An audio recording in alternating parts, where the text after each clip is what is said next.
The early 2000s provided listeners with the voice of Shane Warner. While his stay was brief, his memories of KTIB are numerous. Shane Warner, how are you today? Pretty good, William. Well, let's start from the beginning. Where are you originally from? Well, I spent a little bit of time in all corners of the country. Growing up, I spent time in Seattle, moved to Virginia, New Orleans, back to Virginia, Mississippi. So I've been a couple different places. I spent a lot of time between New Orleans and Virginia growing up. So that's kind of where I get my Louisiana ties from. Okay. Well, tell me, was going into broadcasting a dream of yours when you were a kid? No, this is something that came about. I went to college for I guess a year or two. I had no clue of what I wanted to do. I was interested in a little bit of everything, and I couldn't pick something. So I was listening to the radio down here in New Orleans one day, and I figured, I can do that. So I went back. I got one degree in communication and broadcasting, and I got another in history as just kind of a hobby, as something to supplement the broadcasting degree, because I didn't think that either one by themselves would get me that far. So I figured, I can get two and maybe have a better shot down the road. So it was just something I kind of stumbled across, and I started doing it for fun in college, and I realized that it was something that maybe I could make a living out of. All righty. Well, was KTIB your first radio job? No, my first commercial radio job was in Mississippi, in Columbus, Mississippi.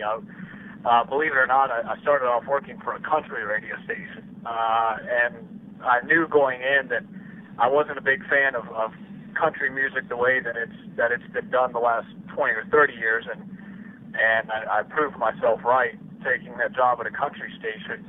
And in the Columbus market, I was working for a company where there were 5 radio stations under the same roof. So I started with a country station, and I realized that wasn't for me. I went to the classic rock station, spent a couple of years there, and at that point, I was working full time there, and I went back to school to get my master's degree. So when I finished that, I realized that I wanted something different, and that's when I started looking around. I realized I wanted to get back to Louisiana, back to the New Orleans area, and that's how I came across KTIB. Okay, so how did you first get in contact with the station? Well, there's an industry website out there for all things radio that you can go to for jobs. You can go to find out about the latest industry news in broadcasting.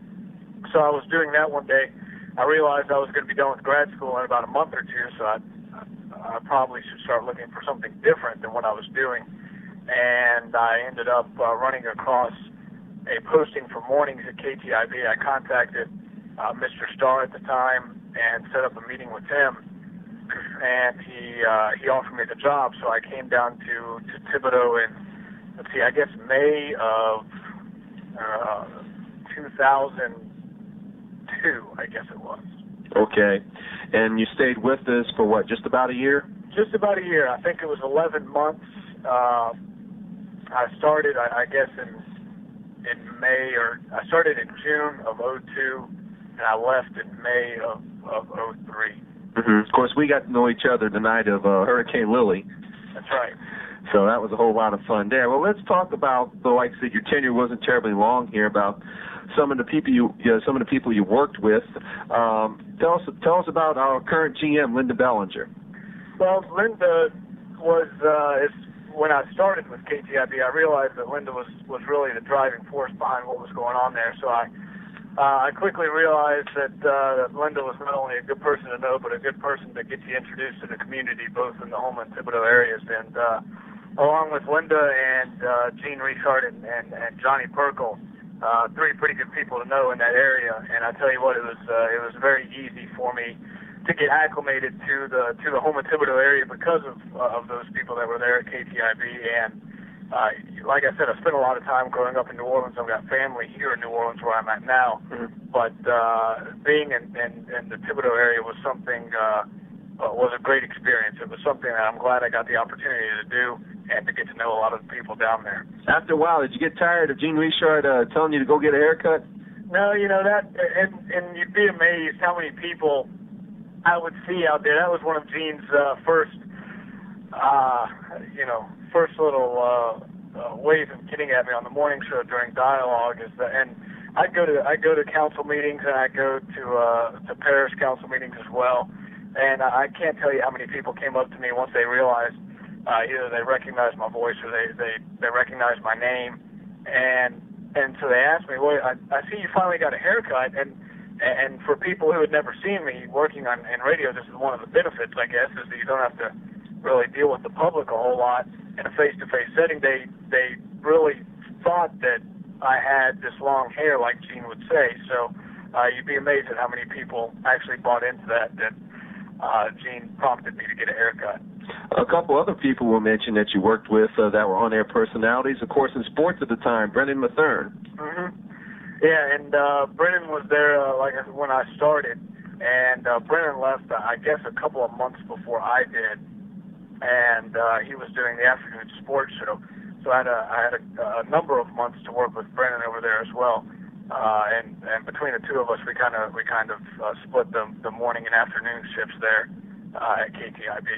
Yeah, did you also get to know Chuck Botwell?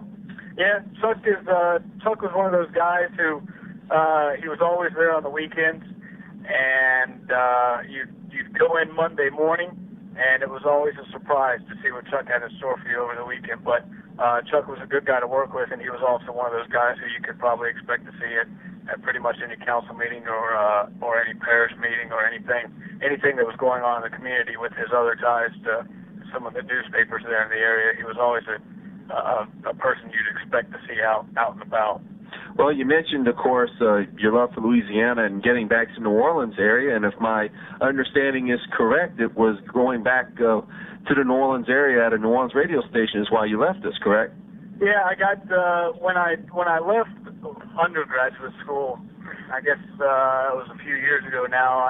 One of the goals I set for myself in broadcasting was to get into a top 50 market within 5 years. And you know as well as I do that in radio or TV or any kind of broadcasting, if you're going to try to, I guess, advance your career, you need to start moving up the ladder.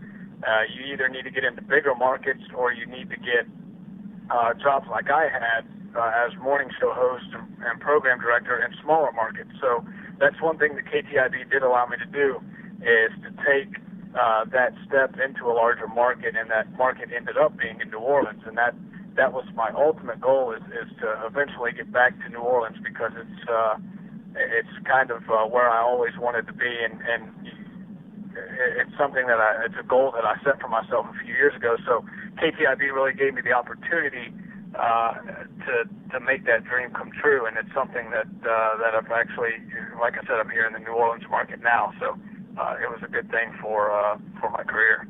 Well, before we go, is there anything you'd like to say to all our nice listeners joining us right now? Well, the one thing that you quickly realize, at least I did working for KTIB, is how I've had the opportunity to work twice now, once there in Thibodaux, and now I'm up here in New Orleans for independently owned radio stations so often, and I've had the chance to work for the large companies as well in the radio industry, the companies that own hundreds, if not thousands, of stations across the country. I've done that, and I know that just by my personal contact with the people in the Houma Thibodaux area, that they realize how important it is to have some of those locally and independently owned radio stations, and there's one of them right there on Green Street in Thibodaux, and it's really a great part of the community and a great boost to the Houma Thibodaux area to have that there in downtown Thibodaux, still broadcasting after 50 years, and to have that local touch is something that you really don't get a whole lot anymore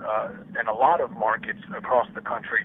So I think a lot of people realize that, and some of the things that KTIB does in the community are things that you're not going to find anywhere else. Even when you go to the big markets, even like New Orleans, you're going to be hard pressed to find radio stations that really get out and get involved in the community the way KTIB does and the way that they've done for over 50 years. And that's the one thing that I'm always going to remember, is the way that everybody knows who you are, the people that I've worked with, Johnny Perkle, the people he introduced me to, and Thibodeau, the people that Gene introduced me to, Linda, everybody there was just a great place to work in, especially considering the way the radio market is today.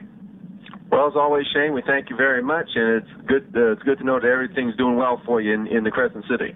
Well, I appreciate it, William, and I hope everything's going well down there at KTIB, and maybe we'll look forward to 50 more years in the future. Shane Warner, another member of KTIB's dedication to local news and information.